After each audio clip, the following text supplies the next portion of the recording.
Hello and welcome to another edition of Sree's Sunday New York Times Read Along.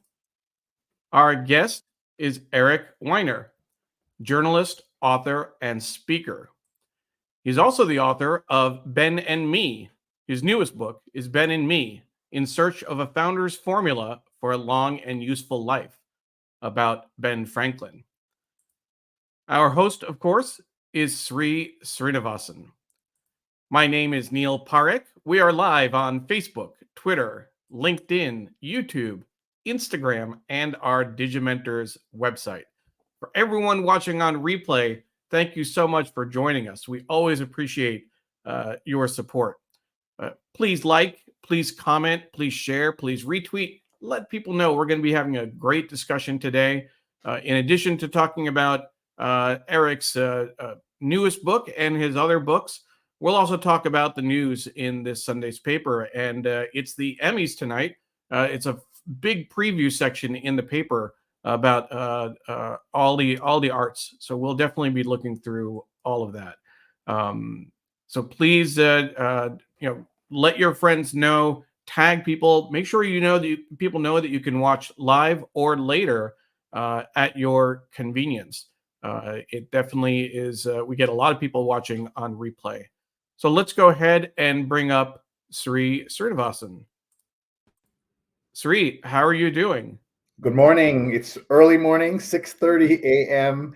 Mountain Time, because I am, look what's happening in the back. That's your Mac. It's 6:30 a.m. Here in Boulder, Colorado, and I am delighted to see everybody join us for the New York Times Read Along. We do this 8:30 a.m. Eastern Sunday mornings, and I am here in Boulder for the JLF USA's JLF Colorado. What is the JLF? JLF is the Jaipur Literature Festival, which has been called by Tina Brown the greatest literary show on earth, and it takes place in Jaipur, India, every January. And it started with 200 people, Neil, about 18 years ago. This past January, they had 500,000 people attend, and they now have a U.S. version, and JLF Colorado has been going for 10 years. And we're also in Houston and New York, and they have two more cities that they added this year: Seattle, which will be next week, on the 20th to the 22nd of September, and then the following weekend in North Carolina, the 27th to the 20th in Raleigh and Durham, Raleigh and Chapel Hill. So if you have friends in Boulder today or Denver today, or next weekend in Seattle, or friends who live in the Research Triangle, please tell them about the Jaipur Lit Fest. Incredible lineup, full houses, and just great conversation. Local authors flying in from India, and just an amazing setup. So please take a look. I'll be emceeing the North Carolina festival, and it's all at jlflitfest.org, jlflitfest.org. So if you're hearing about it for the first time, please check it out, tell your friends, and then either come to Jaipur with me in January 30th, 2025 for 3 days, or please check out these 5 cities next year. So I'm just so happy to be part of the JLF Lit Fest. Everyone, please check it out. How are you doing? I was going to say an interesting note is that last week's guest, Kaveri Madhavan, is actually going to be speaking at the Jaipur Literary Festival in Jaipur in January. So you'll see her there. Yeah, and I had to miss that because I was traveling in Oslo. I was, as you know, at the I was co-hosting the Nobel Peace Conference, and I missed Kaveri. It was a great show. Well done, as always, Neil, as guest host. And we are seeing people are joining us from around the world right now. Let's say hello to Diane Stefani, who's watching from Margate, excited to learn about the Ben Franklin book. Sudha Parekh, this is your chance, Neil. Hi, Mom. I'm going to be seeing her next weekend. I'll be in New York for a short period of time, but I get to see you again, Ma. That's good. Jonathan Borstein's watching from the East Village. Doug Levy is here. Good morning from the San Francisco area. I thought I was I was a hero for waking up at 6:30. He's up at 5:30. Pradnya Haldipur is watching from Silver Spring, Maryland, the Sriniverse, she calls it. And our dear friend Ron Thomas is in Dubai and headed to Vienna tomorrow. He's been a guest on the show. He's been a sponsor, supporter, great, great guy. Please check out his work. And JLF Lit Fest, says Pradnya. And that's not Pradnya's photo. That is someone else that she has on her timeline right there on her profile photo that people might know. I see Paula Kiger is watching from Charleston, South Carolina. Big fan of Eric's. And Eric is right now backstage. He is sharing the Facebook post. He is sharing the Twitter post and telling all his fans to join us live or later. Gunter is here from Vienna. What a great coincidence that Ron is going to Vienna. Gunter is in Vienna, and I was in Vienna 3 weeks ago, and I was there, Neil, as you might remember, the day after they announced the cancellation of the Taylor Swift concert. The hotel reception was full of crying Swifties. It was something to behold, and so that says my voice is international. That's very, very kind. Let's tell folks about our sponsor, Muckrack. Absolutely. And it was great that Eric has met Greg, the co-founder of Muckrack. As everyone who has used this, if you're a journalist or in comms, you need a Muckrack subscription. And if you would like to be a supporter, please check out, just email us, sri@digimentors.group and neil@digimentors.group. And we have a couple of other quick announcements as well. Of course, we're produced by Digimentors, our company that does shows like this. If you would like your own podcast, live video show, digital marketing, you like PR marketing help, training, workshops, we do event amplifications where we blow up events and make them bigger. And my AI workshops, my guide, my non-scary guide to AI, please let us know and we will help you with that. And we have a couple of other announcements that we want to share with folks as well.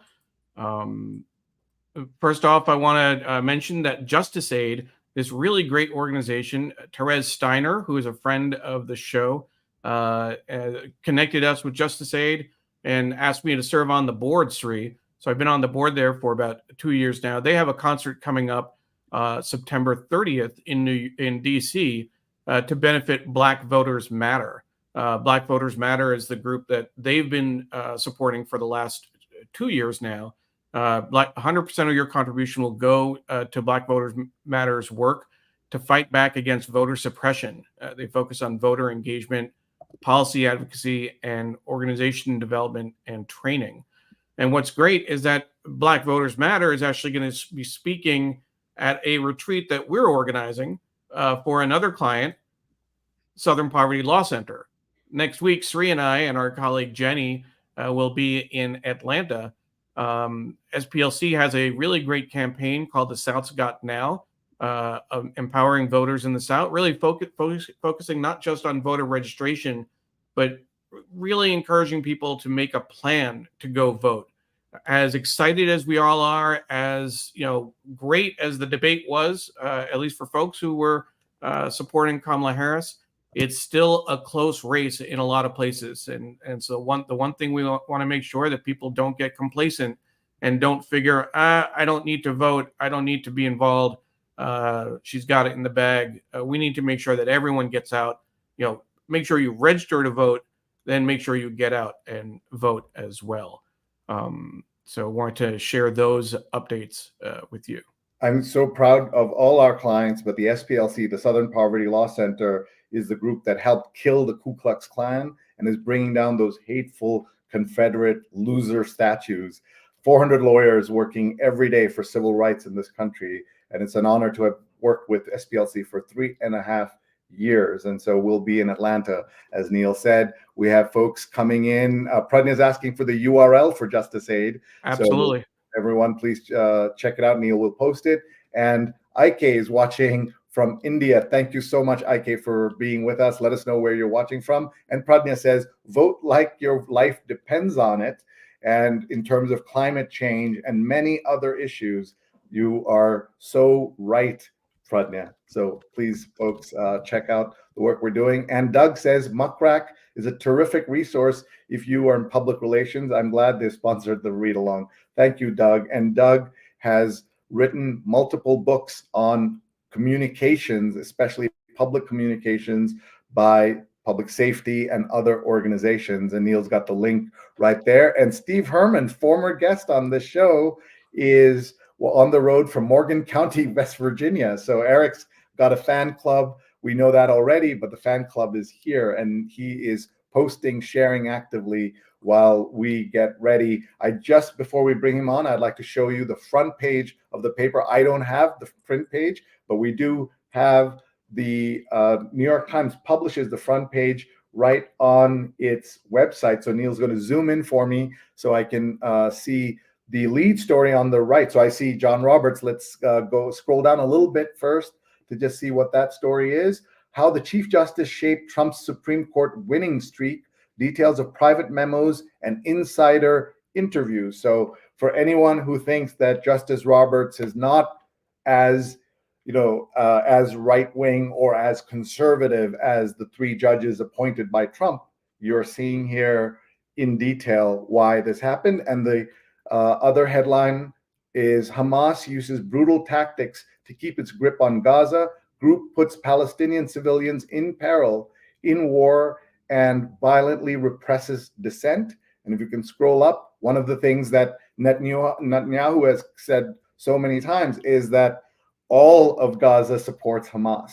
And now you see that that's not true. On tape, Nixon says penalties didn't fit crime for marijuana. Richard Nixon is rolling in his grave what is happening now with marijuana available so freely in so many parts of America. It's actually Sri. So this was caught on his White House recording system. He actually was more liberal on marijuana than he let on. That's the interesting thing. Yeah, but even he would be surprised at what the state of marijuana sure in America. Extreme stress over parenting brings warning. So that can we just zoom in on that first? That's the Surgeon General report. So he's actually calling out that parents, and I'm trying to work into the corner, so my apologies. Yeah. It's a recent advisory on parents' mental health. Dr. Vivek Murthy said out loud what many parents might have only furtively admitted: parenting today is too hard and stressful. Yeah, and you know that you have a wonderful daughter, but parenting is stressful. And Vivek Murthy, who I have had the pleasure to know, has done so much good work as Surgeon General, pointing out the loneliness pandemic, the social media crisis, the parenting crisis. So let's zoom back out before we bring in Eric and just catch the last couple of headlines here. It says here, coming attractions in arts and leisure, a preview of the season in books, theater, music, dance, art, video games. And Paraguay adores a cartoon mouse named Mickey. Just don't bring up Disney. So that's a great headline. Copyright issues there. It's their own version of Mickey Mouse. Yeah, and Mickey Mouse and other characters, or not all of Mickey Mouse, but Steamboat Willie, who was the original Mickey Mouse, is, I think, already out of copyright. It is. And so that's kind of what a lot of people are talking about. And Pradnya says to Steve Herman, White House correspondent for VOA and former India bureau chief, and who's been on the show twice and author of a very good book, Understanding How the White House Works, says, don't forget to stop at Biscuit World because Steve is in Morgan County, West Virginia.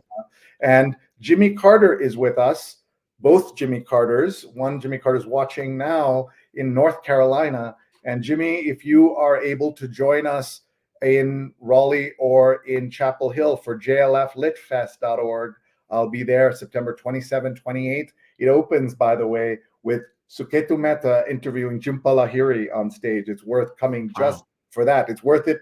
Fly to Raleigh, Durham, and Chapel Hill, RDU, to watch that show in person. Tickets are selling out, so everyone should join us there. All right, I think we've put Eric in the background for too long. I think he's ready for us. I know he's been sharing and he's been waving to say hello to all his friends who are joining us. So our guest is Eric Weiner, who is author of Ben and Me: In Search of a Founder's Formula and a Life and a Long and Useful Life. So full of practical tips, as well as thinking about how to reimagine how we think of the founding fathers of America. Nowadays, we're either canceling them or praising them too much. And he has a third way that he has invented. So let's say hi to Eric. Good morning, Sri. Good to see you. Good morning. Great to see you. I interviewed you exactly 4 years ago in the midst of the pandemic in your last very successful book. And we have to make sure we always get the pronunciations right. So I'm going to have you say your last name so that everyone knows the exact right way to say it. It is Weiner, as in one who wines a lot or one who enjoys drinking wine. Either way is. But of course, you're called Weiner all the time. Yeah, that was a bit uncomfortable when Anthony Weiner was really in the news. And I, in fact, wrote an op-ed for the New York Times then called Weiner or Weiner Like Me. And I said, Anthony, you're giving us Weiners a bad name. And truth be told, we didn't have a great one to start with. So, you know, I'm sure no one's ever mispronounced your name, Sri, right? That never happens. Never happens. And people look at Indian names and they just stop dead in their tracks because they find it so difficult. But you know India so well. We'll talk about your great work in India in the past, that what Indian names, as you know, are phonetic. So if you can just stop and look at it, you can spell it and you can pronounce it. I replaced, by the way, a guy named Schmolowitz at Columbia 35 years ago, something like that, 34 years ago. And my boss then, Joan Connor, great PBS documentary maker and more, she says, how did I replace a Schmolowitz with a Srinivasan? Where's a Smith when you need one? And I said, Srinivasan's there are probably more Srinivasans in the world than Smiths, though I was joking, of course. But if people can say Schmolowitz and Brzezinski, they can say Srinivasan. Why not Srinivasan? Exactly. Yeah, exactly. I mean, my wife and I were commenting on just how this has changed over, since we were growing up. Like, you didn't see Indians in the media or in the business world, Indian Americans. And now it's just, chances that your doctor or your journalist is Indian, South Asian is very high. Yes, and we're very proud of that. And it's a great reminder to tell people about SAJA, South Asian Journalists Association, celebrating its 30th anniversary, Eric, October 11th and 12th in New York City. And we're going to have panels, conferences, keynotes, etc. And I'd love to be an honorary member, because we tend to say to people, you don't have to be South Asian or a journalist to be a member of SAJA. You can go to saja.org, check it out. Okay. And we're going to have some fantastic speakers and guests, and it'll be lots of fun. And there it is, 3 decades of South Asians changing the media. And Neil's going to zoom in, and we're going to just quickly take a look at that. We're going to be in the Newmark School of Journalism, as well as Columbia Journalism School, October 10th, 11th, and 12th. It's a Friday, Saturday of Indigenous People Day weekend, Columbus Day weekend. So please check that out, and please join us if you can, saja.org. And Eric, we're really proud that we are at SAJA at 15 prices, even though it's SAJA at 30 because we wanted to help the journalists. As we know, the business is in trouble and journalists are in trouble, so we want to help them. So Eric, welcome. Great to see you again. I am going to ask Neil to put up the card from last time so we can just get a sense of how much the world has changed since then. I'll have him ask him to just have the audio off and play a little bit of the video from them. I have aged 8 years and 4. You haven't changed at all, as Neil will show us here. This was the show then, and learning from philosophers, and Eric Weiner's book, In Search of Life Lessons from Dead Philosophers. He's also the author of Geography of Bliss, which has been translated into more than 20 languages. And we did a show every day for 300 days during the pandemic, including weekends and holidays. And you were 177, so you're roughly in the middle. And there I am with your book behind me. Is doing the show like, how they say the presidents always age rapidly? Is that what's happening? Because doing this show, you age at a faster rate than Yes, yes, yeah. we do. And there's your book behind me, and then the book that the author I was interviewing next, it's called "You Got Next," about barbershop wisdom from barbershops in the Black community. Hmm. And there. You are. You're in the same room, I think. No, you're in Yes, different. I am. I am. You're I in the same, recognize. you're in the same room, and the Uh, artwork has changed behind you a little bit. a little bit, Yeah. but I don't know. Has you said the world has changed a lot since then? I would say it has and it hasn't. There's still a guy named Trump in dominating the news as there was 4 years ago.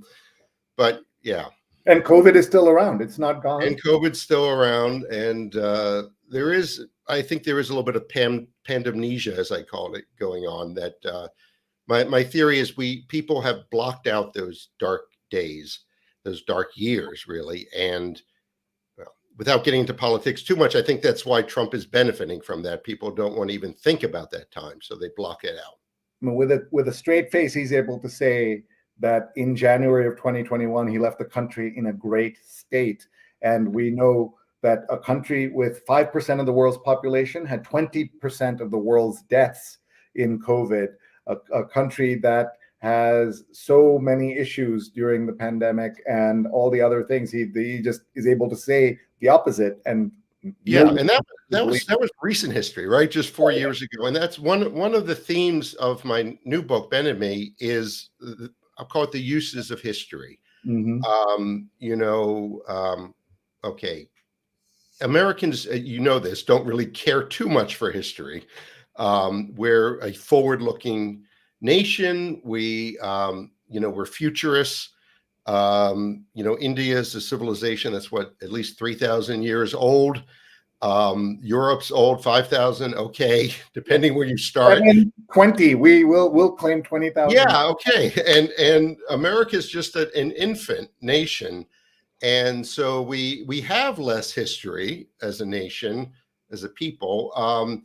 And we don't care for it. I think there are studies showing, number of history majors at universities is going down. We like our Civil War reenactments. We sort of, I think, fetishize history to some extent. We like a good history theme park. But when it comes to, history from 4 years ago or from 250 years ago. So today is September 15th, if I have that right. And that happens to be the exact date in 1787, when the founders got together in what was the Pennsylvania State House, that is now Independence Hall, and they finalized the wording of the Constitution on that September day. It had been a very hot summer in Philadelphia. Ben Franklin was there. They were all there. So speaking of history, today's a historic day in that sense. And I will say that, when we say Americans don't like history, we also have very strong feelings about at least one period in history, and that is the founding of this country. And the founding fathers are used as debating points. Either you love them or you hate them, or you blow them up too much and say, so they can't live up to, no group of people could live up to the way they are doing it. The things that they did. I just finished Jill Lepore's book, A History of the United States. It's that I recommend to everybody, These Truths. And in that, you learn that a lot of the things that we know today, or we think today, about the founding fathers, just not true, including the power of the Supreme Court. As you know, Eric, but not everybody does, that the Supreme Court wasn't meant to be the most powerful. It was all supposed to be equal branches. And in fact, they were not equal, and they didn't even have a place to meet when they first got started, and they had diminished powers. And over time, we have, as a nation, empowered them, fetishized them, and made the Supreme Court what it is today, an all-powerful body. The front page of the New York Times has a story just on that. So let's rewind a little bit. Tell us about your career, and then we'll go to the book Ben and Me, which everyone should get. Eric Weiner. By the way, I see that my friend Jonathan Borstein takes a dig. He says it's a rare day that my name isn't mispronounced, because I've been mispronouncing it on this show for years, he never corrected me. I say Borstein very easily, and he never corrected me. So everyone has to correct the names because the person who says it, who owns the name, gets to decide the pronunciation. Let's how it is. Let's just check that, Sri, because I went back and forth with Jonathan about this. It's Borstein, right? Like Bierstein. Yeah. Borstein. And I've been saying Borstein for years, so it is Borstein, and we now know. So everyone, speak up for your own name, just the way. It seems like we're living in the age of mispronounced names, and sometimes first names are mispronounced. You know, and often on for political reasons. To other the person, to make them sound more exotic, to differentiate the between people. So we see that as well. Neil, you had a thought? Sri, that was the exact thought I was going to share. That at the very least, and Jonathan knows this, it was never intended to disparage or in any way denigrate. It was ignorance. Even like our good friend Walter Grayson, Sri, I interviewed him on the show several times. I spent the whole show calling him Walter Grayson, and he never mentioned it. And so that I always, that stuck with me as well. But that's the big difference, right? When Donald Trump does it, when other specific candidates do it, they're intending to humiliate and denigrate someone else, and we're certainly, we're just doing it out of ignorance. So that was an important point. And Diane is quoting you. People have pandemnesia, says Eric Weiner.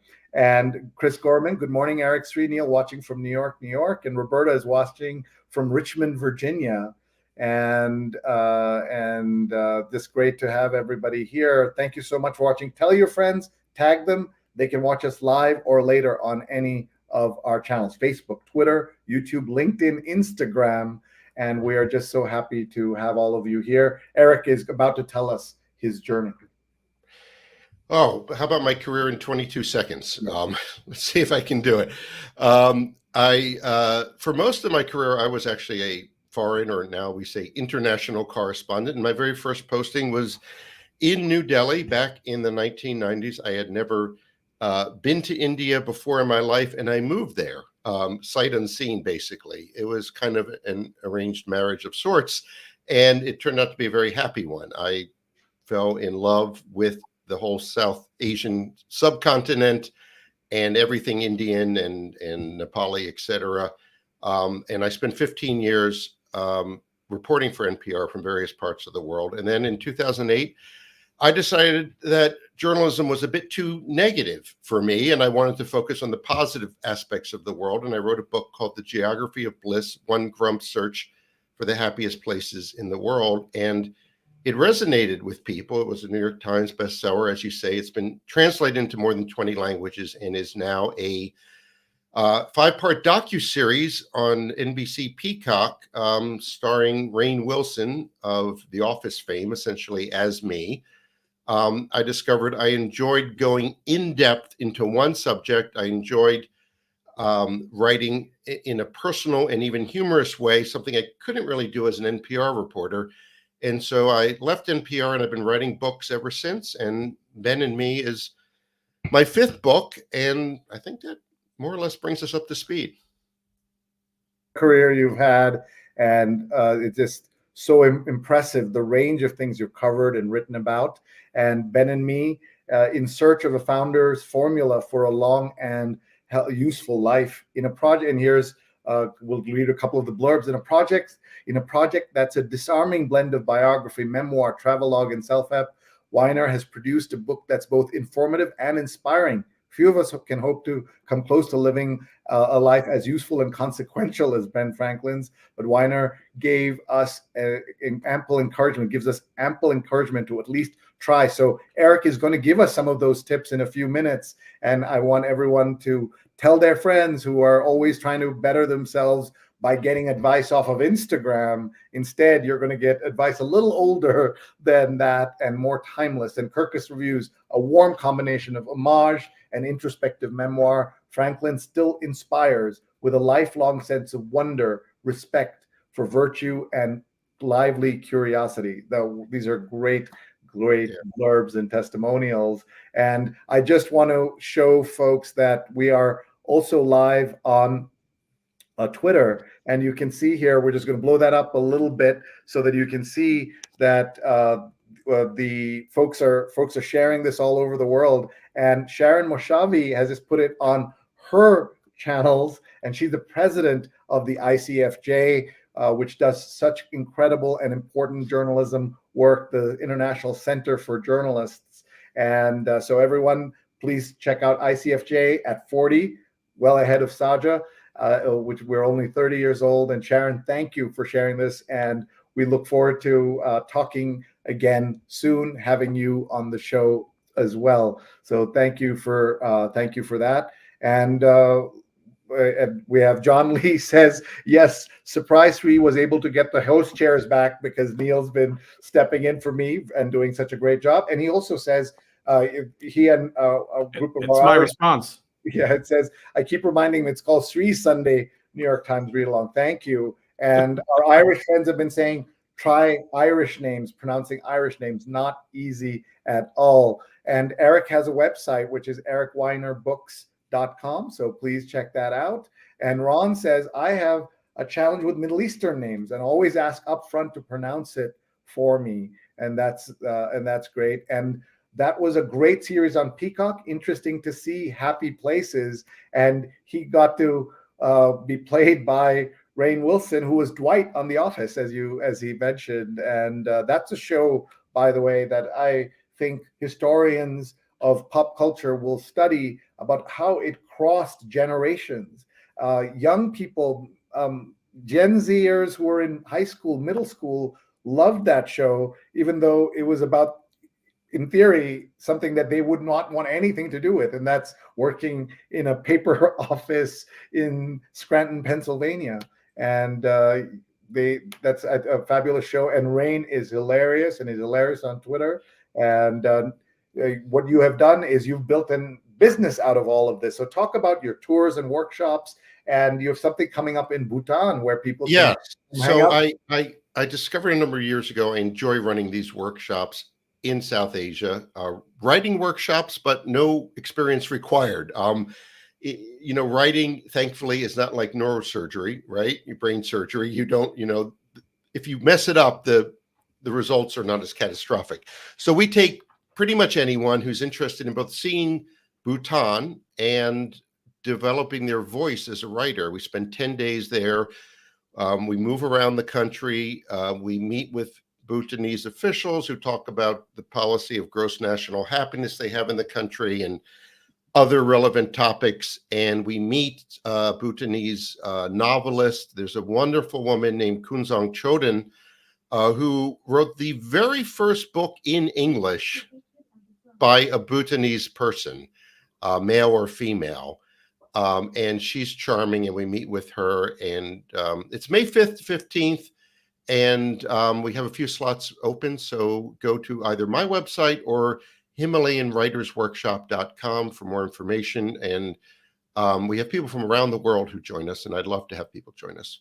So you don't know this, Eric, but I spent years, from the age of 10 months to 2 years in Bhutan, in Thimphu with my dad. I was born in Tokyo, and then we moved to Thimphu, and because of my dad's work as a diplomat. And I was obviously too young to remember it all, but my parents always talk about how much, what a pleasure it was to raise a child there, except in the winter months when it was a little harder because they didn't have, they just had a fireplace and hot water bottles, those silicone bottles that you put under the blanket to get a baby to sleep. But I've always wanted to go back, and if I can make it work, I would have loved to join you, but I know I'm tied up that part of May. But what a great opportunity to be in Bhutan with Eric, with local expertise, and learn how to write. I think that's fantastic. So this is something I posted, I think, for your earlier, that's in 2018. So Neil's going to blow that up here. We see that is in Kathmandu, and that is the stupa, Buddhist stupa in Bodhanath, the neighborhood of Kathmandu, largely Tibetan refugees living there, and it's an amazing place. And that tour I was promoting in 2018, Eric, and Paula Kiger, longtime producer of this show, says that would be a phenomenal trip and great book. She was talking about your earlier books. And, this is all coming together in such a beautiful way. Eric, we wish you the very best with your continued success in taking the book and making it just the start. Your writing career is just the start of what you're doing to spread the word. As a lot of people talk about, book as platform, and that's what you've done. But in every one of your books, it's been about understanding the world. So let's talk specifically about Ben and Me, and the founding father. For a lot of people, they know Ben Franklin from The Key and the Kite, as they say, as they sing in Hamilton. Ben Franklin does not make an appearance in Hamilton. You might be able to tell me why that was and the timing. I'm waiting for the Mr. Miranda to do a Franklin show next. I think that would be great. But I'm curious why he's only mentioned once in the show. They have so many other people, so I'm curious about that. But Ben Franklin, important founding father, was never president, but had an enormous impact on the world. I mean, America and then the world. So go ahead and tell us more. Well, here's an interesting factoid: is if there was no U.S. Revolutionary War, no revolution, we would not know the names Washington, Jefferson, Adams, but we would know the name Benjamin Franklin. He was famous not because of the revolution only, but because of his scientific work. He was famous in his time. He was a celebrity. He was the first influencer, certainly the first American influencer. And if he were to time travel to today, he would totally be logged on right now watching us on Twitter. Elon Musk has said that his hero is Benjamin Franklin. We can talk about this, but I don't know if Benjamin Franklin would consider Elon Musk his hero. I think there's some similarities between them, certainly in terms of the entrepreneurial spirit. And in terms of, breaking new ground and the interest in new science. Don't forget that Elon Musk is using Franklin's invention. So the battery, and the term battery, was invented by Benjamin Franklin. Positive charge, negative charge conductor, these are all Franklin's terms. He invented this whole vocabulary of electricity. And he did it in Philadelphia at roughly age 40 with hardly anything, just a few objects from his wife Deborah's kitchen. He had one electrical instrument sent to him from a friend in London. You have to remember that the U.S. colonies, it wasn't the U.S. yet, the British colonies in America were a real outpost then. Philadelphia was the largest with a population of 10, 15,000 people. These were overgrown towns. So it's remarkable that Franklin did all that. And you're right, people just know him, I would say, either from the kite experiment or that he's on the $100 bill. Let's not underestimate that. Or his reputation as a ladies' man, particularly during his time in France. People seem to know about that. And that's about all I knew, to be honest, when I started researching this book. I knew a lot more about Mahatma Gandhi than I did about Benjamin Franklin.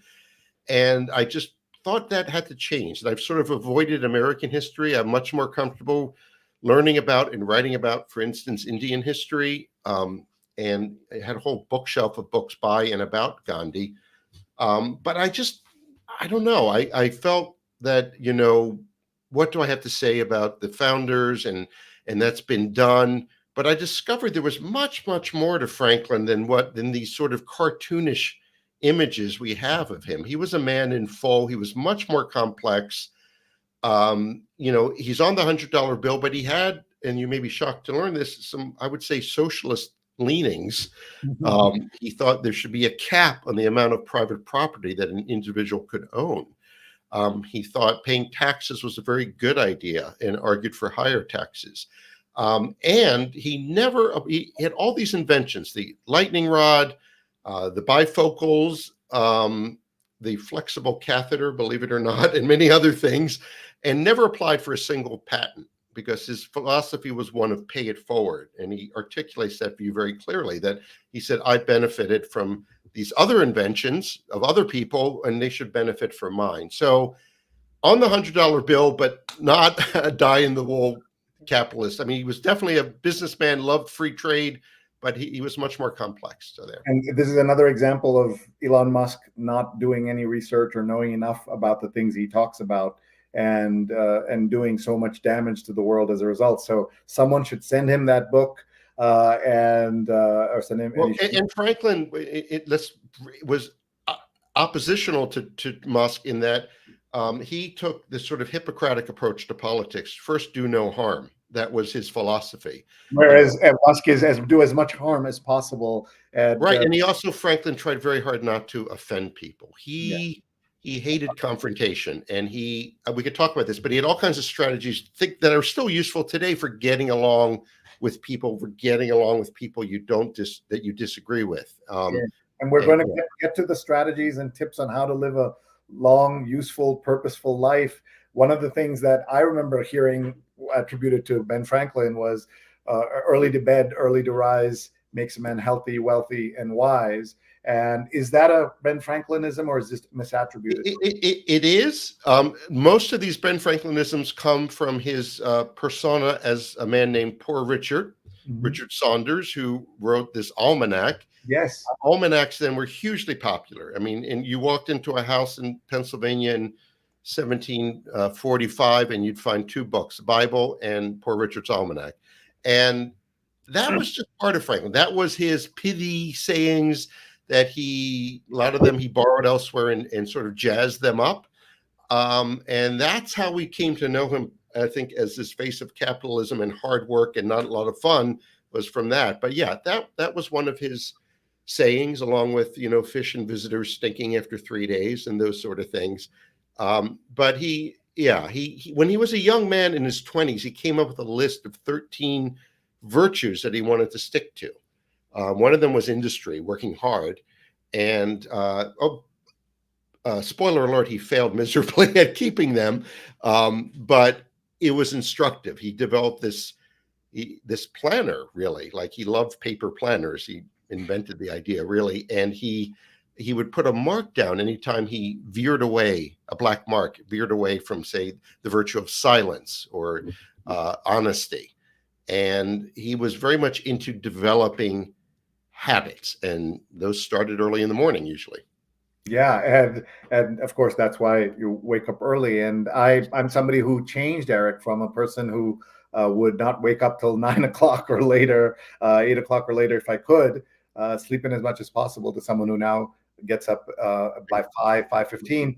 Mostly because I'm old now, but also because you can get a lot of stuff done before you're before the world needs you. So that's why I was doing it. By the way, just the word almanac, I'm thinking about, I'm here in the Midwest, and the Almanac Singers, which with Pete Seeger and Woody Guthrie and others had a huge influence in how people understood the world around them. So that was fascinating. So here are those virtues, the 13 necessary virtues. Temperance, meaning drink not to elevation. So he's not saying don't drink at all. Right. And his feeling was, he may put temperance number 1 for a reason, because if you're just hammered all the time, forget the other 12. Yeah. But he didn't say don't drink. He didn't say no. And he enjoyed, he's associated with beer, but the truth is he enjoyed wine, in particular Madeira wine was his favorite. And eat not to dullness, drink not to elevation. Love that. Speak, silence, speak, but not what may benefit others or yourself. Avoid trifling conversation. Order, let all your things have their places. Let each part of your business have its time. So beautiful. In business, he means your work in life. Yes. We'll do a couple more. Resolution, resolve to perform what you ought. Perform without fail what you resolve. Amazing. Frugality, make no expense, but do good to others or yourself. Waste nothing. And here's industry. Lose no time. Be always employed in something useful. Cut off all unnecessary actions. And they go on, of course. Justice is a word there. Moderation, cleanliness, tranquility, chastity, humility, and sincerity. Sounds like a great guy to have a glass of Madeira wine with. He wasn't. He's like 21 years old when he's coming up with this list. When I was 21, I don't think I was doing that. But he had a near-death experience. He almost died of pleurisy, a lung disease, when he was 21 years old. And I think that shook him up, and he's like, I got to get my act together. I mean, he was a nobody then, and he was quite poor. I mean, the other founders, Jefferson certainly in Washington, came from landed gentry, essentially. Slave owning families and slave owners. Yeah. Yeah, we can get into that. Franklin enslaved 7 people during his life, but changed his mind about slavery radically, I think, as an older man. Franklin was poor, the son of a candle maker in Boston.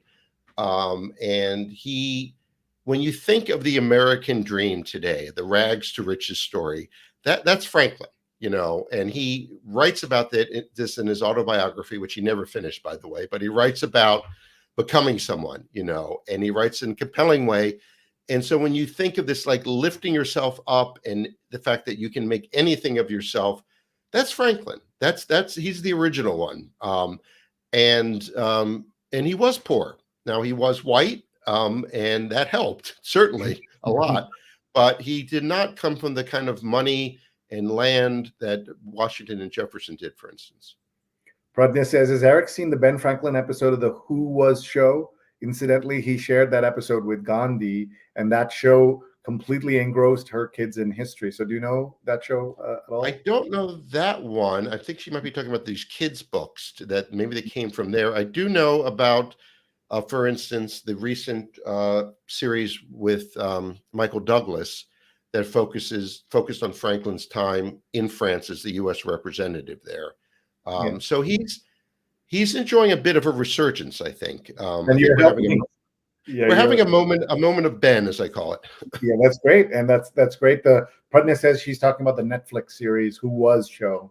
Okay, I'll have to check it out. I do not know that one. Check it out. But let's remind everyone on Peacock they can find your previous book and Rainn Wilson on there in the Geography of Bliss. So everyone should definitely check it out, folks. If you're just joining us, it is 9:15 in New York, 7:15 in Boulder, Colorado, where I'm here for the Jaipur Lit Fest, JLF USA, Colorado, Boulder, Colorado edition at 7:15 in the morning. I'm going to be spending their incredible lineup of speakers. Everyone should check it out, jlflitfest.org. We're going from here to Seattle and then to North Carolina on successive weekends. If you have friends or family in Seattle or North Carolina, please tell them to go sign up for an amazing set of speakers. I'm missing the sessions in Seattle, but I will be in North Carolina emceeing the 2 days of, and Friday night kicks off, Eric, with Jhumpa Lahiri and Suketu Mehta in conversation. Wow. And here in Boulder, I was with Pico Iyer, who, like you, is a great travel writer and essayist, and you both are cooking up something. We've worked together on a project for Maclean's magazine. No, not Maclean's, sorry. The Walrus magazine in Canada. I was actually had the privilege of editing a piece from Pico. And we bumped into each other in Dubai once, in various places, and in Toronto. He was, he's a few years older than me. I read his book, Video Night in Kathmandu, as a young man, and was so enthralled by it. And I think that's planted the idea in my mind to become, I'll say, travel writer. It's got not all travel. There he is. Travel writing in the best sense of the word, in the tradition of Jan Morris, Pico Iyer, Paul Theroux. I just find that people that like Pico and Paul, who write about place in a way that it's about more than place, it's about life. And that's, I think, the secret of the kind of writing we do. Is Video Night in Kathmandu was not really about Video Night in Kathmandu. It's about much more than that. And I tell people I write about the intersection of place and ideas. And we live in a world, thanks in part to people like you, to be honest, where we think place doesn't matter. You're in Colorado, I'm here outside of Washington, D.C., but place still does matter. And I think you have a slightly different feeling there in Boulder, Colorado, than you would back in New York, a different sensibility. And so in this book, Ben and me, I should say that I go on the road, of course. And let's talk about this briefly. Franklin was the most widely traveled American of his time. He logged 42,000 miles. I think he had platinum status on some carrier, you know, and he crossed the Atlantic 8 times back in the day when it was not, you know, just 7 hours in premium economy. It was, you know, anywhere from 4 weeks to 13 weeks, depending on the winds and the weather, and very dangerous. Traveled up and down the seaboard. He once said that travel done properly lengthens life, and that 2 weeks in Paris with the right mindset could be as rich and meaningful as 6 months anywhere else. So he was a great traveler as well, even in his day. That's so great to hear. I love these quotes from him, by him, about him, and someone who's older than the other founding fathers. Yeah, right? at least a generation. Yeah. And can you tell us, for those of us who are ignorant, why was it the age that played a role in him not being having a official position that could have been much higher than he? Well, he was too old at that point. So and I've written about this, he was at the Constitutional Convention, which again concluded essentially on this day, September 15th in 1787. I mean, Franklin was 81 years old, right? So there's no president yet. There's the convention. And then a few years later, they choose Washington. By then, you know, Franklin's 83. He's older than Joe Biden is now. And he was too old at that point. But he was an informal advisor, supporter, debater. Well, I mean, he was a delegate to the convention. He's the only founder to have signed all 4 foundational documents to the United States. So he played these different roles. And the interesting thing about him, we're talking about getting older. You claim you're getting older. I'm not so sure, Sri, but you claim you are. And that's one reason I wrote this book. Is I had a big birthday coming up that featured the number 6. I won't tell you what it was, but it was coming up, like, you know, 46. Yeah, right. That's it. 26. And I didn't know, you know, whether there was light at the end of the tunnel, or, as Jon Stewart says, that was just New Jersey coming at you fast, you know. And I was looking for a model for how to age well. And it turns out Franklin's a pretty good one, because he was a loyal subject of King George, you know, the second and the third, for most of his life. And it wasn't until age 69, that Ben Franklin jumps to the other side and becomes a full-throated American rebel. He just got pissed off at the Brits. They humiliated him once too far, and he switched. Imagine making like that kind of a profound change at age 69. Then he comes back from London. He spent years there, comes back to Philadelphia, age 70, and he helps draft and edit the Declaration of Independence. He was Jefferson's editor, and Jefferson did not like to be edited. Nobody likes editors. See, there you go. Or no one likes to be edited. So he plays a role there. And then at age 70, they say, we need you to go to France. We don't have an embassy or anything there yet. We need to get money out of the French government to help win this war. And he sails with his 2 grandchildren over to France. No one's expecting him. And he makes it work. And I can say with great confidence that had Franklin not succeeded during those 8 years in France, there would be no United States, or they would not have won the war, because Washington, commander of the army, really needed money, arms, actual soldiers on the ground, and sailing ships. And the French, through Franklin's charm offensive, basically they coughed it up. I think people give a lot of credit to Jefferson for his years in France for that relationship, but Ben Franklin obviously played. Jefferson was there after. I mean, and famously, when Jefferson comes to replace Franklin as representative, he says to people, "I'm here to replace Dr. Franklin." And no, people say, "You're here. You're the new Franklin." He said, "No, nobody can replace Franklin. Can only succeed him." That's a good line to use when you're taking on a new position from someone else. I'm not replacing you. I'm succeeding you. Nobody can replace you. That's beautiful, folks. We only have about 35 minutes left with our friend Eric, but we have so much to cover, including the Times itself.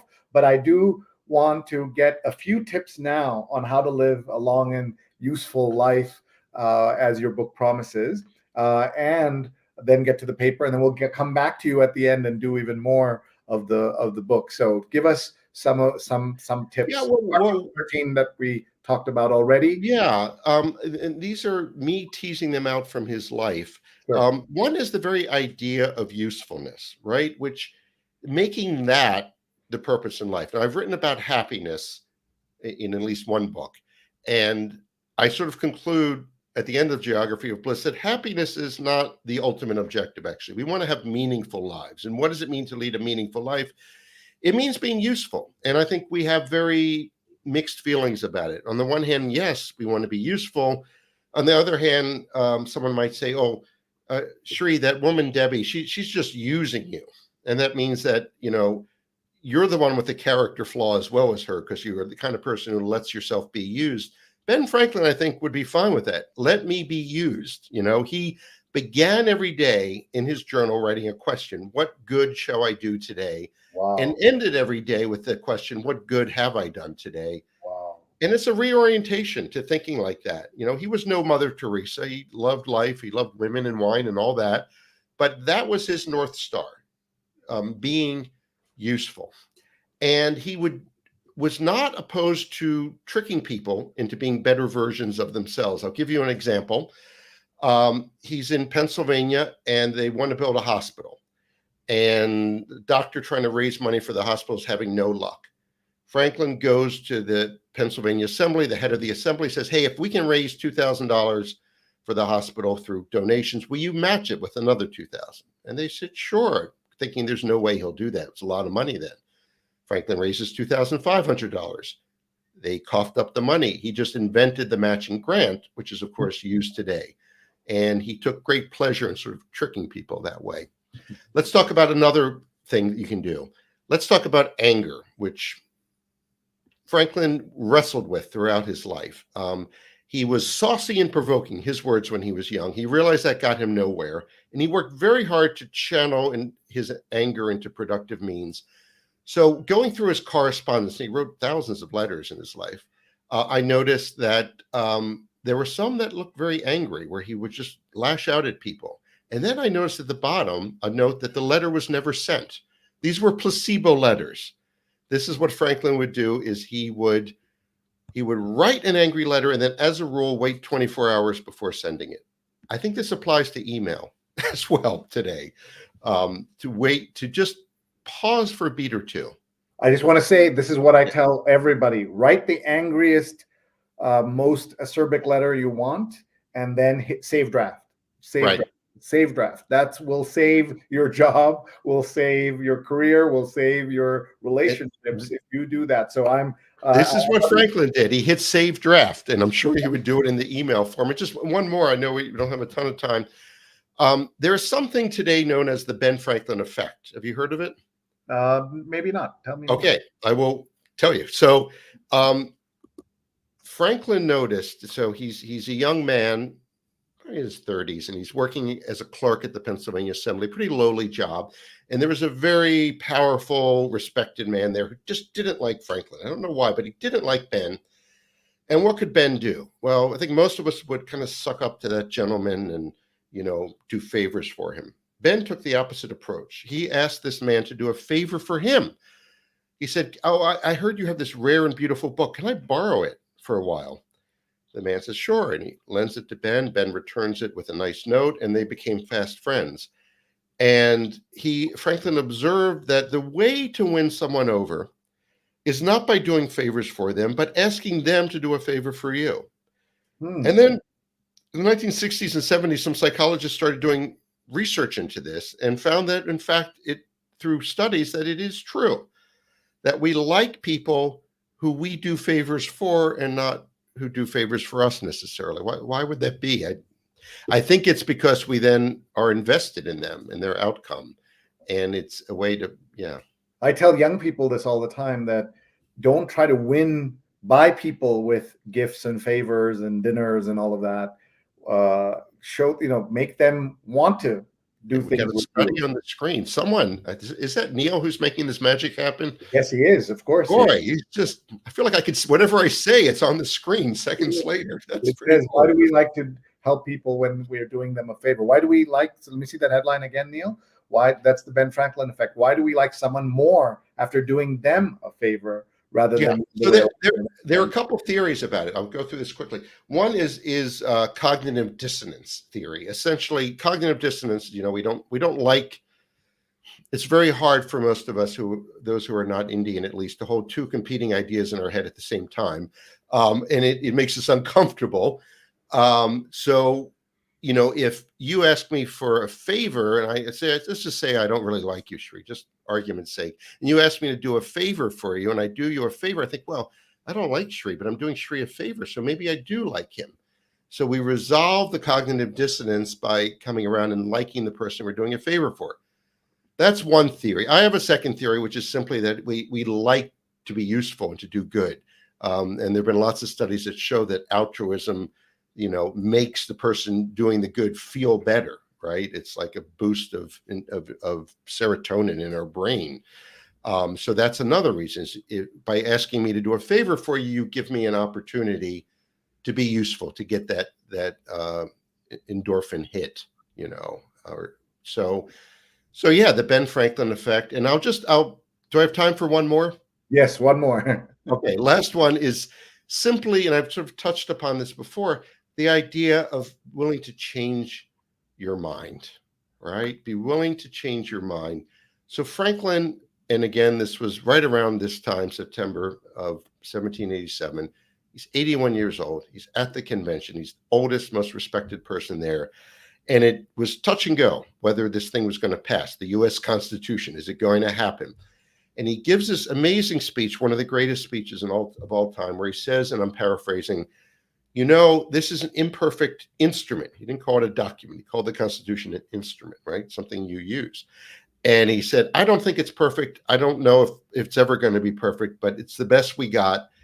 And we should vote for it, because as I get older, the more I am inclined to doubt my own convictions. And I'm like, whoa, when presented with new evidence, most of us become more set in our ways as we age. Franklin became more flexible intellectually, more willing to actually change his mind about the American cause, about slavery, for instance. And you don't see too much of that these days. People are just really set in their positions. And you're held accountable for everything you've ever said, and that you're accused of being a flip-flopper if you change right. it. Flip-flopping to me implies political expediency, as opposed to, I've actually been presented with new evidence and I have changed my mind about this. And it seems that our politicians are incapable of saying that actually I changed my mind. Like, those are, like, for some reason, they're considered the words you never say as a politician. I'm not sure why. I'm not sure either. And that's a mix of American politics, American media, and the responses that people have to the folks they see around them. Folks, this is the New York Times Read Along. I am Sri Srinivasan, co-founder of Digimentors and president of SAJA, the South Asian Journalists Association, talking to Eric Weiner, the author of multiple books, including the new one, Ben and Me, which talks, among other things, how to live a long and useful life. And I was going to say Ben. Eric also was South Asia bureau chief for NPR and knows South Asia really well. And he's hosting a writing workshop in May 2025 for 10 days in Bhutan. So if you've ever wanted to go to Bhutan, but it doesn't matter if you're not a writer, no writing experience required. You'll learn from the master about writing and being in a special place at the same time. So go to ericweinerbooks.com, ericweinerbooks.com, and you can learn about his work, including a Peacock series about the Geography of Bliss, starring Dwight from The Office, also known as Rainn Wilson. And he's just so much fun. And he's now going to read the newspaper with us. Neil's going to come on to show the paper, because I don't have the physical paper here. I tried to get, look at you. You have one in your hand, and Neil has one there. I tried to get one here in Denver so early, and we're not even in Denver, we're in Boulder, and it's not possible. And so Neil has the has this ready to go. Lead story there is how the Chief Justice shaped Trump's Supreme Court winning streak. And that's really about how it's not enough just to have the three extreme right-wing people that Trump put on the court. It needs the Chief Justice to shape, push, prod, and that's where we are in 6-3. So anyone who says elections don't have consequences, there's a good chance that if the elections go in a certain way, from 6-3 we could be 7-2. And whatever your political leanings, unless you're extreme right wing, a country where the most powerful institution is 7-2 in any direction is a bad idea. I think America benefited from 5-4 for decades and decades. Let's see here. Hamas uses brutal tactics to keep its grip on Gaza. Important story about how they're really punishing dissent there. And Eric, how we do this is I read the headlines. You jump in at any point that you have something you'd like to say. I've got one headline below the fold that I want to chime in on. Let's get to that. Which one did you want to talk? Right-hand side. Mm-hmm. Extreme stress on parenting brings warning. So please go ahead. Okay, so this article apparently is about what's known as intensive parenting and the feeling of pressure that parents feel to give their children the best, to prepare them for an ever-changing economy, etc., and that maybe parenting should come with a warning like we have on cigarettes could be harmful to your health. And it's very interesting. One thing I discovered in researching my book, The Geography of Bliss, is that in all these studies about happiness, they found no real boost in happiness for people who have children. Now, when you ask people, what brings them the greatest joy, they'll probably say their children. If you ask them what brings them the greatest misery, they'll probably say their children. I think this actually speaks directly to the kind of life that Ben Franklin aimed to lead, which is a meaningful life. So raising kids is stressful, as this article shows. It will not necessarily make you happy, but it supplies your life with meaning and purpose and usefulness. And so, we do things. I think the takeaway from the article is not don't have kids, it's just go into it with your eyes open and sort of recalibrate what your point of life is. Is it to be happy, as in to experience pleasure? Don't have kids then. Probably don't get married either, because people who are married are no happier than people who aren't really. Eric, so yeah, I would go back to something I think you said earlier, where it is possible to hold two thoughts at the same time, sometimes contradictory thoughts. Yes, it is. Yes, and that's I think cognitive dissonance, and that would be it, right? My kids make me happy. My kids make me stressed and miserable. But would you go back and not have the child? Very few parents, I think, would say that. Absolutely. Yeah. Absolutely.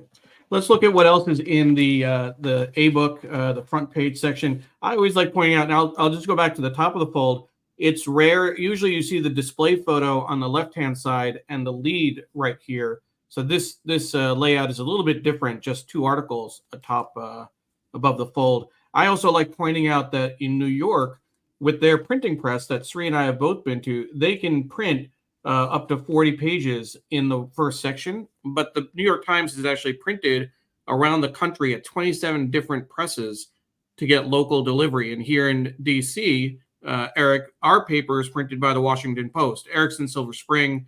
I'm in Springfield, Virginia.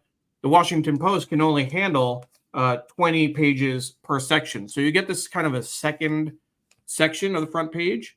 And it's kind of nice because it highlights that article that's right there. But let's look at apparently they're not printing in Boulder, Colorado, though. I don't know. Well, I assume Denver's got something, but yeah, it's hard. It used to be that you could get the paper at any Starbucks across the country, and they stopped doing that a couple of years ago. Sri, you've traveled a lot. It's sometimes challenging to get the paper now. It is, and by the way, for folks who are just watching and wondering why the heck we're talking about the New York Times in such detail, I started the show almost 9 years ago, Eric, because I wanted to learn Facebook Live, and I love print newspapers, and the New York Times and the Wall Street Journal is what I subscribe to, but the Sunday edition is always the print, is what the Times came in. And we use this as a way to talk about journalism, the importance of fighting disinformation, misinformation. And we have done lots of other newspapers. So we've done the Washington Post. We read the paper at the home of Deputy Washington Post editor Mark Fisher in his home in Washington. We have done the Globe and Mail from Canada, the Khaleej Times from Dubai. We've done the Chicago Sun Times, Chicago Sun Times, Dallas Morning News. This is not about the New York Times. How about the Hindu or in Times of India? When I've been in India, I've read a little bit, but not as much. Can I ask you a question, Sri? Even though it's your show. So when I hear the name Sri Srinivasan, I think of the digital maven. I think of Mr. Digital and an early adapter, like someone who at a not terribly young age sort of really just went full in, teaching digital media. I think you worked for the city of New York for a while, right? And the Met, do I have all this right? Yes, you do. Yeah. So, but always as the digital guy, right? And now here you are holding up this dead tree paper. So what is this a case of holding two contradictory ideas in your head at the same time? Sri is digital, Sri loves paper. What's going on? Yeah, I used to get, people used to point out that I would always be walking around with a copy of the paper on my walk into school. I'd walk around with it. Before we had the phone, for some people, this would be shocking that one of the ways to pass the time was to read the paper. And people used to do that on subways, on trains. So it wasn't that people were all like chit-chatting. They were on the newspaper. It wasn't, you've seen the famous pictures of everybody on their phone in a train, but also people used to be all on their newspapers on a train. And Josh Mills, a New York Times business editor who taught me business writing at Columbia, taught us how to read a broadsheet newspaper. There's a specific way you fold it so you can be in the subway without disturbing other people. And so just very quickly, I love print. It reminds me there's something magical, and you know this as a writer and as an author, something magical about print, seeing your name, your ideas, your thoughts, your interviews, your sources on print in paper is something magical. I got that feeling for the first time, Eric, when I was 16 in Fiji. That newspaper is called the Fiji Sun. Its slogan was the first newspaper published in the world today. Not the oldest newspaper, but because of the time zones, like international dateline. I like that. There's a place in Fiji where you stand and there's a sign: yesterday, tomorrow, yesterday. So Ben Franklin was probably the first quote unquote real American journalist, I would say, and he had printer's ink coursing through his veins. And even late in life, when he's world famous, he would sometimes sign letters B. Franklin Printer. That's how he identified. And he had a very interesting idea about mistakes that one makes in life. He called them errata, which is a printer's term for a typo or some mistake that appears in a first edition of a newspaper or a book. And he's like, well, what do you do if there's an errata, a mistake? You don't fret about it. You don't beat yourself up about it. You print a new, updated, improved edition. And that was his approach to life. You make a mistake, you learn from it, you come out with a new and improved edition. So that sort of print mentality. And here's a fun fact is, in the old printing presses, they were composing them upside down and backwards. That's how you did it.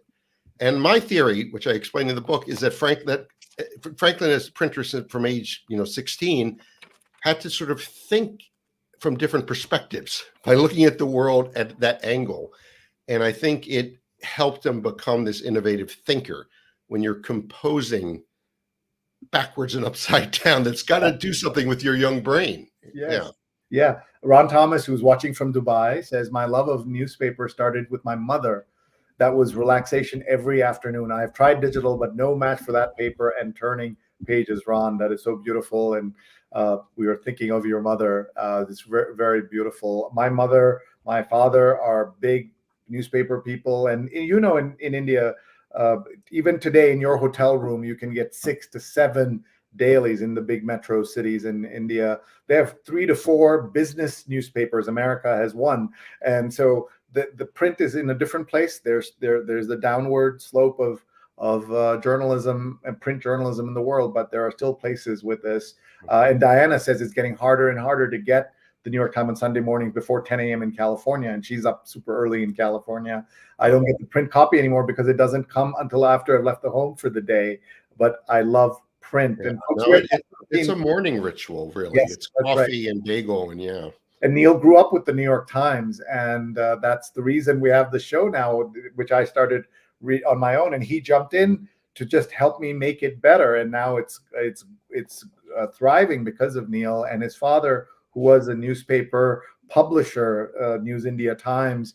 He asked to have the Sunday New York. I still get choked up when I think about this. That he asked to have the New York Times Sunday edition in the casket when he was cremated. Neil. An amazing story, and that's why, in part, you're here and we're here, is because you pushed me to continue to do the show and do it every Sunday and do it in a professional manner instead of the kind of haphazard way I was doing it, and that's all because of print. And I'm so grateful that your dad and your mom made you grow up with that newspaper.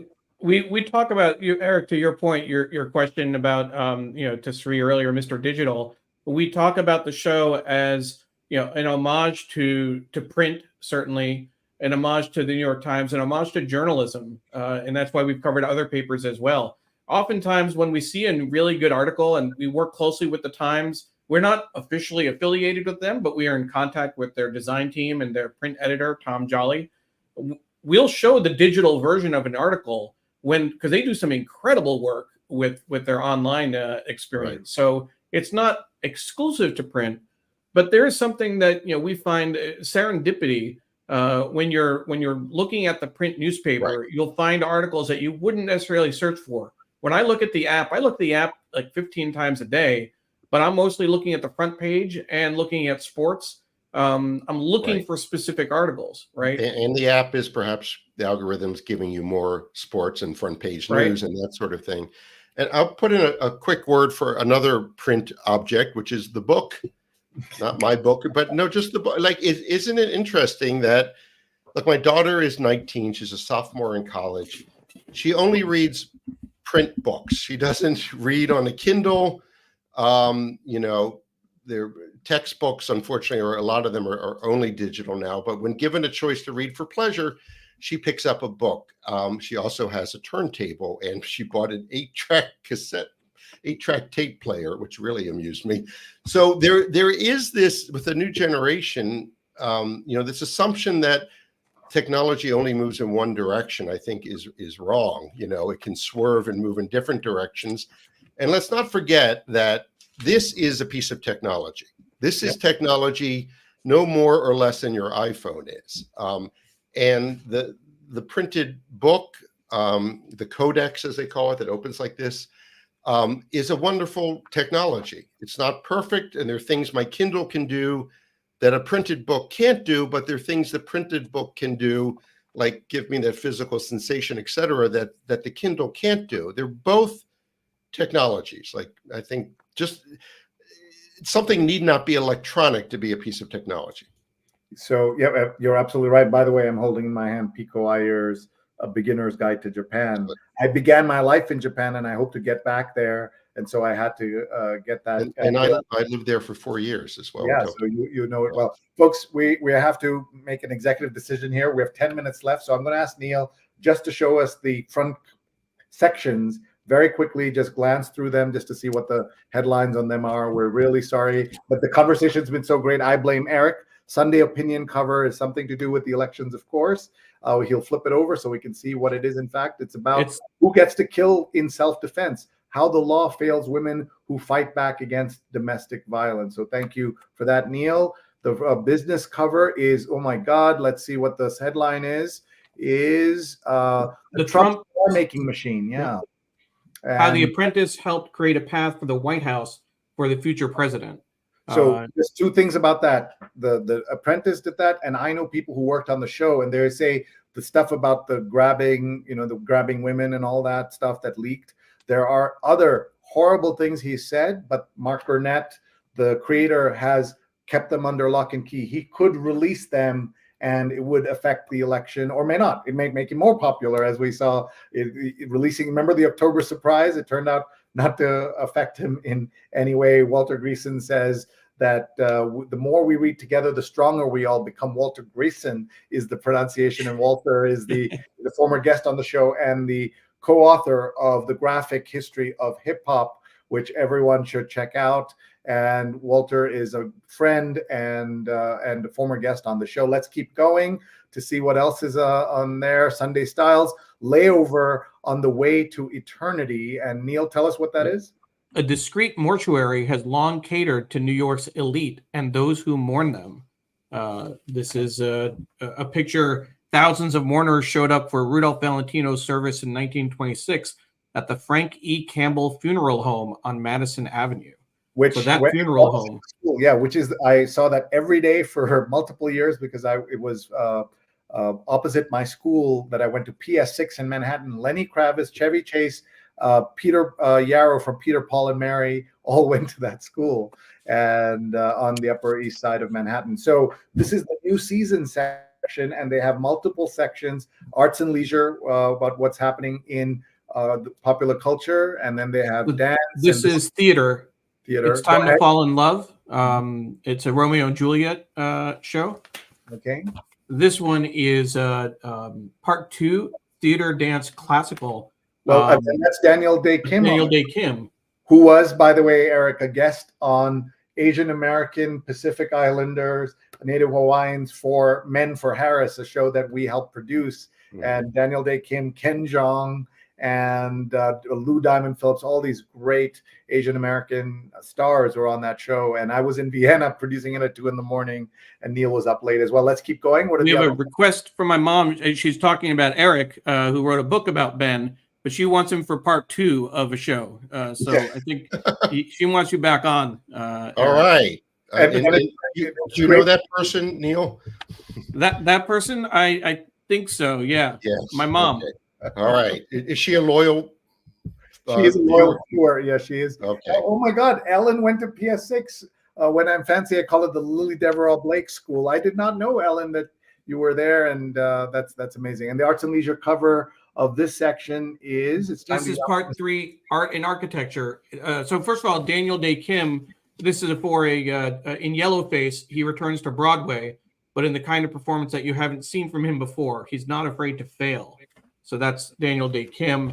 This is It's Time to Be Optimistic. In a new exhibition, Amy Sherald, known for her portraits of Michelle Obama and Breonna Taylor, shows what else she can do. That's the full, most of the picture is on the top. Right. This one, part 4, art, books, podcasts. And so not much above the fold that you can tell what's going on, but it's a picture. It's time to turn the page. Pedro Almodovar, I'm guessing, at his peak as a filmmaker, sheds light on his complicated relationship with creativity and mortality in his book, The Last Dream.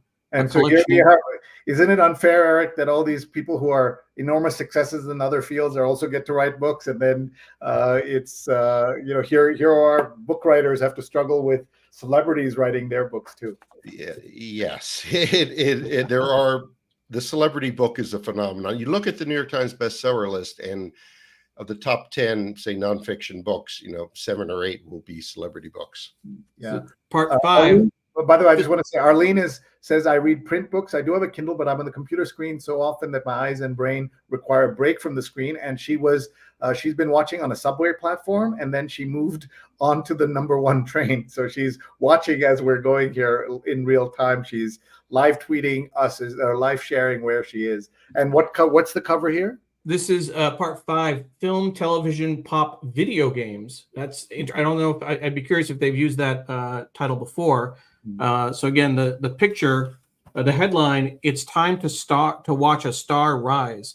Margaret Qualley has been making waves with performances in Kinds of Kindness, Poor Things, and Made. In the substance, she levels up. So that is interesting. Amazing. Let's book cover and then move on from there. Yeah. Well, and we have the magazine underneath as well. Making Art and Selling Out. The cover is in Dancy Senna's Fleet, funny novel, Colored Television. A struggling writer in a mixed race family is seduced by the taste of luxury. That's an interesting description. The magazine, The Prince We Never Knew. An epic, revealing documentary could redefine our understanding of the pop icon. You will probably never get to see it. That is intriguing. Yeah. So that's and Eric, one of the most fun episodes we've done is go to the office of Jake Silverstein, the editor-in-chief of the New York Times Magazine, and read the magazine with him as it comes out as it gets delivered on a Wednesday afternoon. So that was the rare non-Sunday morning version of the show, and we had so much fun with Jake. So what we're going to do now, Eric, is give you a moment to breathe and relax, and we're going to come back to you. We're going to take you off camera. Neil and I are going to do a little bit of housekeeping, but everybody, please stay tuned because Eric's going to come back and give us some of the reasons why people should get his book, Ben and Me, and a couple of short tips on how to live a long and useful life. One of the things that, Eric, we have all learned is it's not about your lifespan, it's about your health span. So I was curious about how your book is sitting in my home ready for me to read. That the useful part I can understand, but how do you get people to live a long life? So I'd love to hear that as well. Okay. So we'll come back to you in just a moment. Neil, what a great episode with our friend Eric. I learned so much every time I talk to him, and I'm so delighted we could do this. So let's remind people that we have a lot going on. I'm here at the Jaipur Lit Fest at JLF USA 2024, and they're in 5 cities, and I'm in Colorado for today's the final sessions. JLFlitfest.org. Everybody, please check it out. They're in Seattle next week, and then in 2 weeks, 27th and 28th of September, we are in North Carolina, where I'll be emceeing the sessions there. So please check that out. It starts with Jhumpa Lahiri in conversation with Suketu Mehta. Fly in for it in Raleigh or Chapel Hill if you can, folks. And we have so much else to tell you. We want to tell you about Neil's amazing program, but let's first point out Soul of Justice, tickets on sale. Justice Aid is an organization that Neil is on the board of, and there is a benefit concert for Black Lives Matter, Black Voters. Yeah. Voters Matter, an important organization, and everything you do to support Justice Aid will go to support BVM's work to fight back against voter suppression. And BVM is speaking with us, for us, with our client, the SPLC, Southern Poverty Law Center's amazing new campaign, The South's Got Now, empowering voters in the South. And you and I are going to be in Atlanta on Tuesday and Wednesday, Thursday, working with SPLC, and it's such an honor to spend time with them. And we want to remind everyone about my newsletter, srinet.substack.com, srinet.substack.com, that always has links to the read along and all the episodes we have here. Last week I wrote about gun shootings, and this week we look back at the Trump-Harris debate and what are some of the lessons we can learn.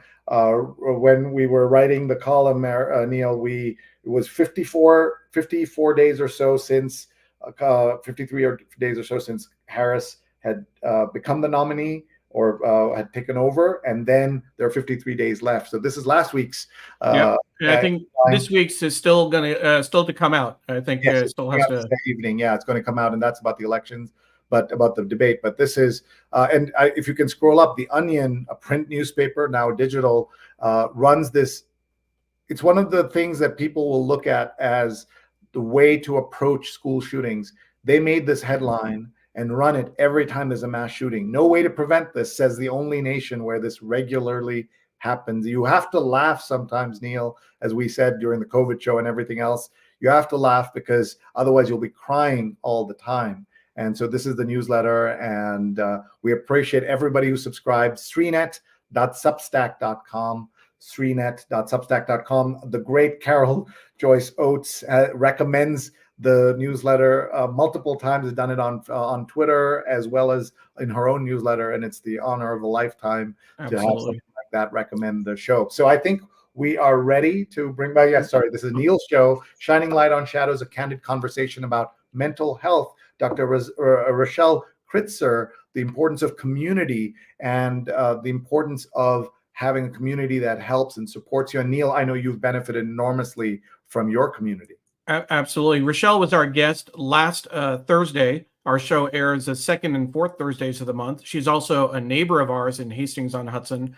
She's adopted my mom. Her kids think of her as a grandmother, think of my mom as their grandmother. But what I want to focus on is Rochelle talked about the importance of community support groups like NAMI, et cetera, and community support groups. What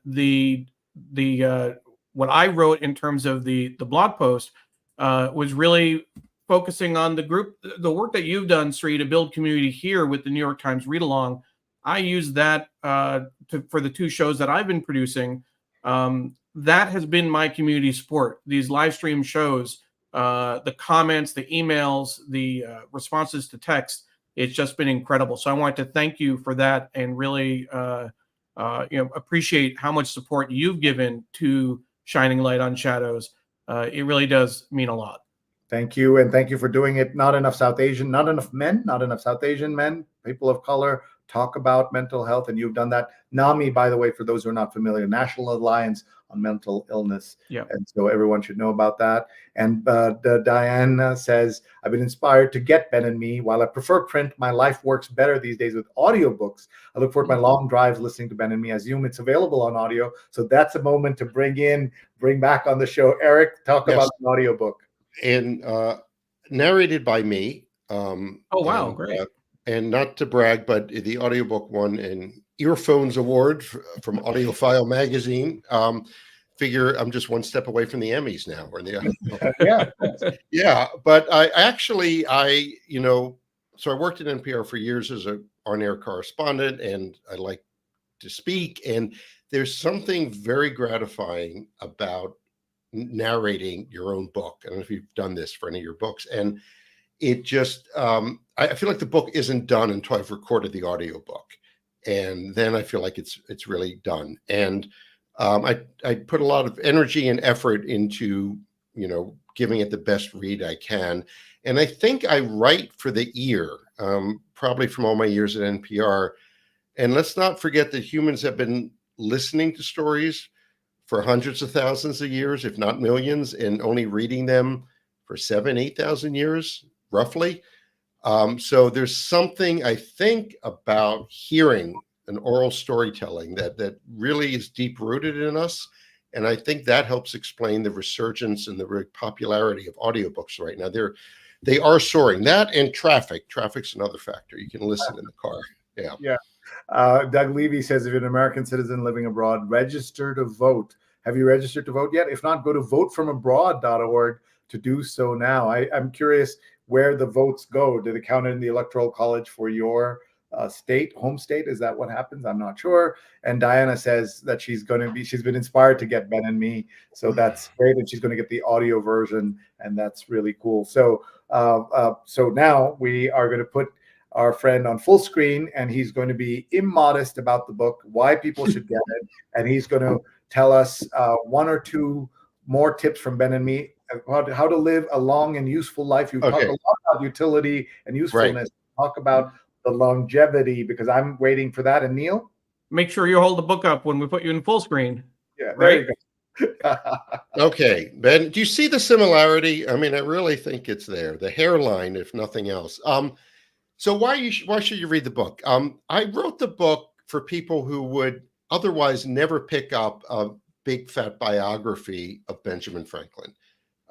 That's really who I wrote it for. If you want the 900-page doorstop, those are out there. And I do cover his life, but Franklin as a writer and an editor valued a few things. He valued brevity, he valued humor, and being concise. And I tried to write the kind of book that Ben Franklin would want to read himself, I think. So it's a lot more fun than maybe your typical biography or history book.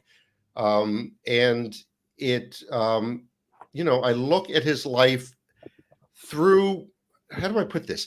I didn't think of myself as writing about Benjamin Franklin. I thought of myself as engaging with him, having a relationship with him. And that means even he wasn't perfect, and he annoyed me. The more I read his writing and dove into his life, there were parts of his background, his relationship with his son, which was terrible, and his wife, which was cold. I mean, he pissed me off at times, and I sort of wrestle with that on the page. So for all those reasons, you should read the book.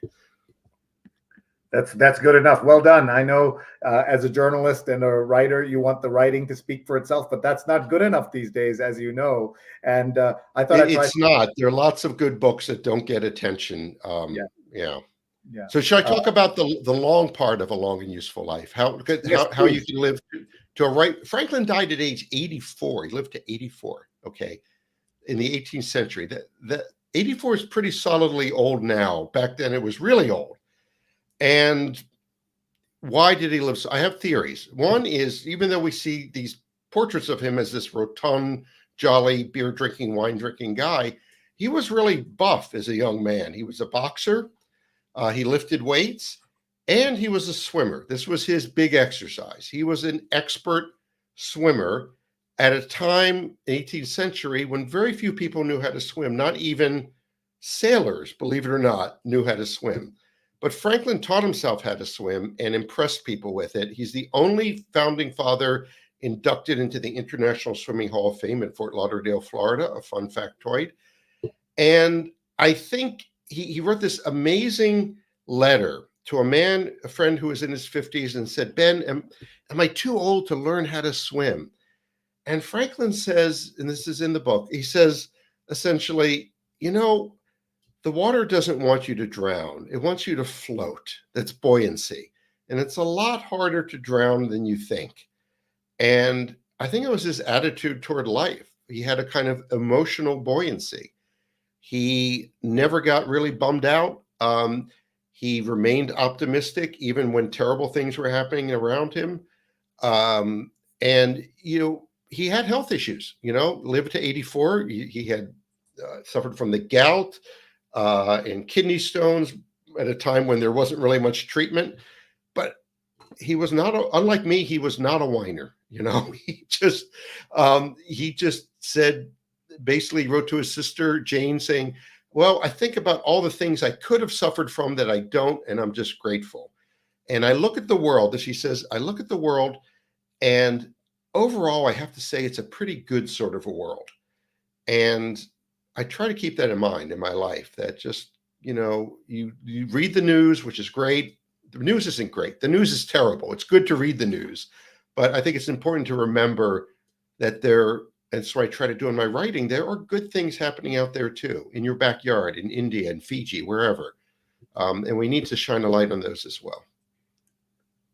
Thank you so much. What a note to end on. Buoyancy in life and buoyancy in swimming and in the water. I have a friend who learned how to swim in her 40s, went deliberately to learn how to swim. She was able to do that. Doug Levy says this information about Franklin is fascinating. I look forward to getting Eric's book, because you're really in trying a different way of these biographies. And I think there's a place for the doorstopper, but there's also a place for an accessible book. I will show you just very quickly here. I went into perplexity.ai and asked them to tell me about the book. And and no, it's an engaging, multifaceted exploration of his life. And what are some positive aspects of the book? Accessible approach, practical wisdom, engaging writing style, self-improvement focus, historical relevance. Overall, this is AI. This is an AI. AI telling you. You can't trust AI, Sri. I mean, yeah, right. All right, there you go. AI likes the book. Boy, Yeah. I should have gotten a blurb from AI. Exactly. This book, AI, or what's it called? Perplexity. Perplexity.ai is the one. Yeah, I can see now. People seek out blurbs from well-known authors. How about blurbs from Perplexity? Name another AI like Google has one. What's the name of the Google one? Gemini. We've got some good blurbs. Gemini says I must read. Perplexity says couldn't put it down, and I'm an AI, and I still learned something. We've got some good blurbs right here. Excellent show. I could listen to Eric speak about life all day. What a master storyteller. I appreciate everyone bringing this show to us today. From Diana, Rohini, Ellen, as usual, terrific. Sri and Neil, interesting and informative. living in New York City, I'm not interested in audiobooks, but as a fellow Francophile, I lived in France for 10 years. I've always liked Oh, Franklin. there you Another go. book to add. And our friend Rose Horowitz, watching from Connecticut. I never knew Ben Franklin was an expert swimmer. So interesting. I'm hoping to take a swim in the Long Island Sound today. She's watching from Connecticut. Yeah. Think of Ben Franklin when you're doing that. Sri, I Yes. want to make sure that we tell people we about next week's show, Yes, because this is really interesting. Melissa Ludke is going to be our guest.